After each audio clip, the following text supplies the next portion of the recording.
musidɓe wonɓe darde assistance humanitaire d'urgence ara yande kadden pita kamen dow quartier kamen ɗon terende 6 binde école Elhadji Ibrahima arayden seeni ɓe babiraɓe men no woni ɗo sella kamɓe waɗi hen hito fi argol dara ɓe dara honno ɓe fewdori ɓayi cellal ɗuuɗa moƴƴa dara si weeɓa e ballo ka. Assalamu aleykum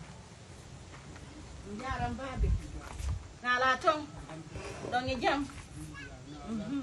no hayfi jam tun alhamdulillah alhamdulillah no hayfi moƴƴa e wonde tuma nawol ɗon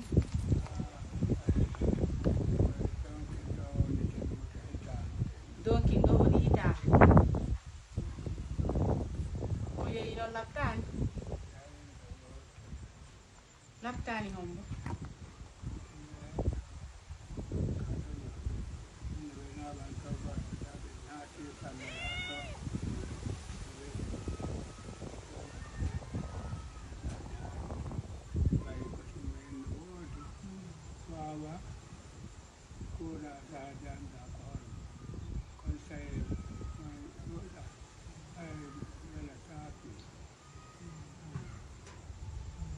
o wawi noon yaade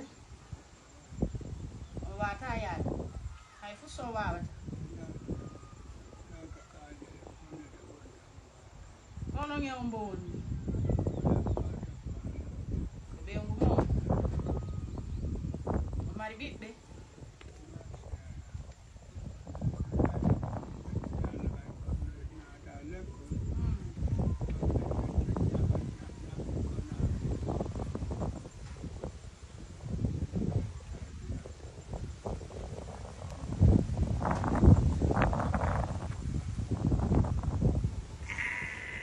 ara non ko ɗo wonɗo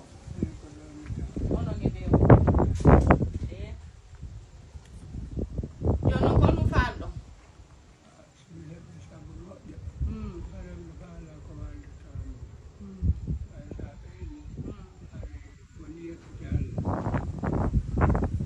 ara minen kadi ko moƴƴopere men jogiti naafi goɗɗum no woodi kono e bawgal Allah minen e partenaire ɓe men ɓe hollitayɓe ɓe holla ɓe kamongo men dara si ballo heɓike ɓe gara men wattan kadi men allahumma amina allahumma amina ɗum heɓde noon ko ñamon seeɗa seeɗa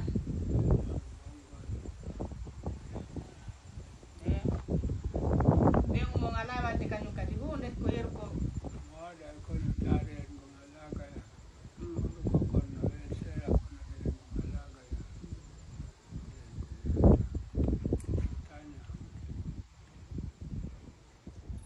voilà musidɓe partenaire ɓe kala ko wontirɗon daare babe men hande ko fewdori ɓe sella ça fait une année presque une année ɓay ko donkin feƴƴuɗo woni